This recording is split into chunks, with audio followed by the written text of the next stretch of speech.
Assalamualaikum warahmatullahi wabarakatuh. Halo teman-teman, kali ini kelompok kami akan membahas terkait penerapan konsep moral dan etika dalam distribusi pendapatan perspektif ekonomi Islam.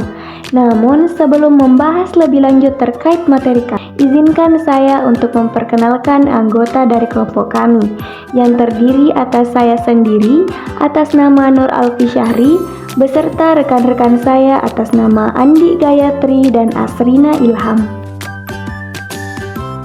Untuk pembahasan pertama, kami akan membahas terkait apa sih sebenarnya itu distribusi pendapatan.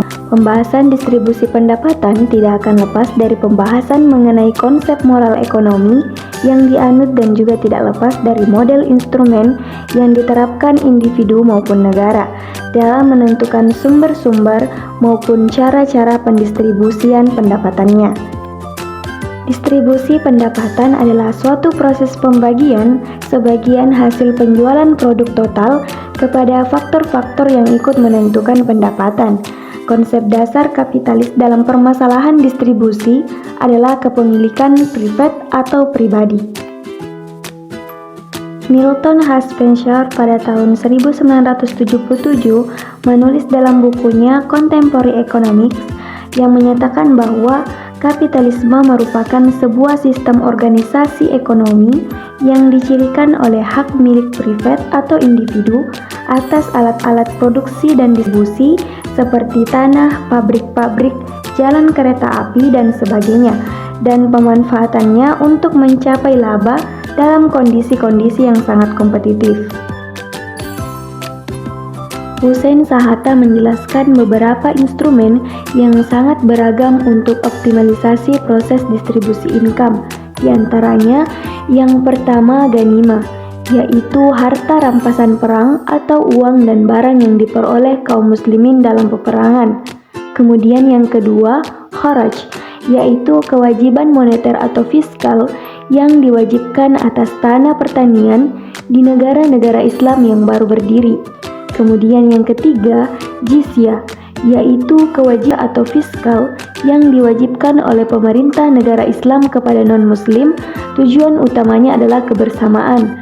Kemudian yang keempat, rikas, yaitu barang temuan sebesar 20% yang dikenakan sebagai tarif zakat. Dan yang kelima adalah dawai, yaitu tanah terlantar.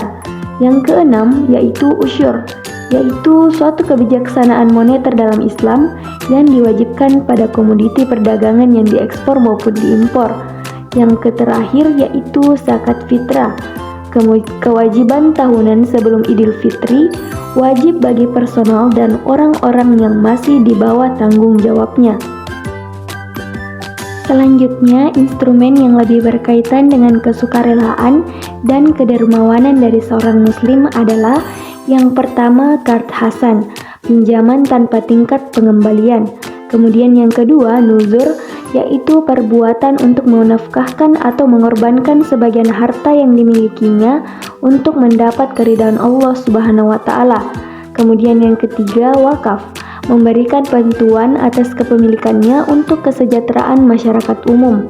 Yang keempat adalah wasiat, hak pemberian harta kepada orang lain maksimal sepertiga harta. Dan yang terakhir, infak dan sedekah. Selanjutnya membahas terkait konsep moral dalam sistem distribusi pendapatan Islam. Distribusi pendapatan dalam ekonomi Islam didasarkan pada dua nilai manusiawi yang sangat mendasar dan yang penting, yaitu nilai kebebasan dan nilai keadilan. Pendapat ini didasarkan atas kenyataan bahwa Allah sebagai pemilik mutlak kekayaan telah memberi amanat kepada manusia untuk mengatur dan mengelola kekayaan disertai dengan kewenangan untuk memiliki kekayaan tersebut. Sehubungan dengan masalah distribusi pendapatan ini, Qardawi menjelaskan dasar dalam distribusi pendapatan sebagai berikut. Yang pertama, nilai kebebasan. Bukti-bukti nilai kebebasan ini yaitu hak milik pribadi. Seseorang yang memiliki suatu benda dapat menguasai dan memanfaatkan kepemilikan pribadinya. Kemudian yang kedua, hak milik warisan dan wasiat, Disyariatkannya warisan adalah sebagai pencerminan kebebasan seseorang dapat melestarikan dan mengelola secara berkesinambungan apa yang menjadi miliknya. Kemudian yang kedua, nilai keadilan. Kebebasan dalam Islam tidak bersifat mutlak.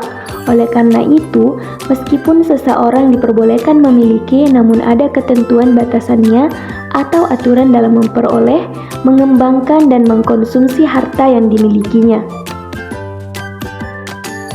Adapun dampak yang ditimbulkan dari distribusi pendapatan yang didasarkan atas konsep Islam antara lain, yang pertama dalam konsep Islam perilaku distribusi pendapatan masyarakat merupakan bagian dari bentuk proses kesadaran masyarakat dalam mendekatkan diri kepada Allah Subhanahu wa Ta'ala. Kemudian yang kedua, seorang muslim akan menghindari praktek distribusi yang menggunakan barang-barang yang merusak masyarakat. Kemudian yang ketiga, negara bertanggung jawab terhadap mekanisme distribusi dengan mengedepankan kepentingan umum daripada kepentingan kelompok. Dan yang terakhir, negara mempunyai tanggung jawab untuk menyediakan fasilitas publik yang berhubungan dengan masalah optimalisasi distribusi pendapatan. Konsep Islam menjamin sebuah distribusi pendapatan yang memuat nilai-nilai insani, karena dalam konsep Islam, distribusi pendapatan meliputi beberapa hal. Yang pertama, kedudukan manusia yang berbeda antara satu dengan yang lain merupakan kehendak Allah Subhanahu wa Ta'ala. Kemudian yang kedua, pemilikan harta hanya pada beberapa orang dalam suatu masyarakat akan menimbulkan ketidakseimbangan hidup dan presiden buruk bagi kehidupan. Kemudian yang ketiga, pemerintah dan masyarakat mempunyai peran penting untuk mendistribusikan kekayaan kepada masyarakat. Dan yang terakhir, Islam menganjurkan untuk membagikan harta lewat zakat, sedekah, infak, dan lainnya guna menjaga keharmonisan dalam kehidupan sosial. Demikian pemaparan materi dari kelompok kami. Terima kasih atas perhatian dari teman-teman. Assalamualaikum warahmatullahi wabarakatuh.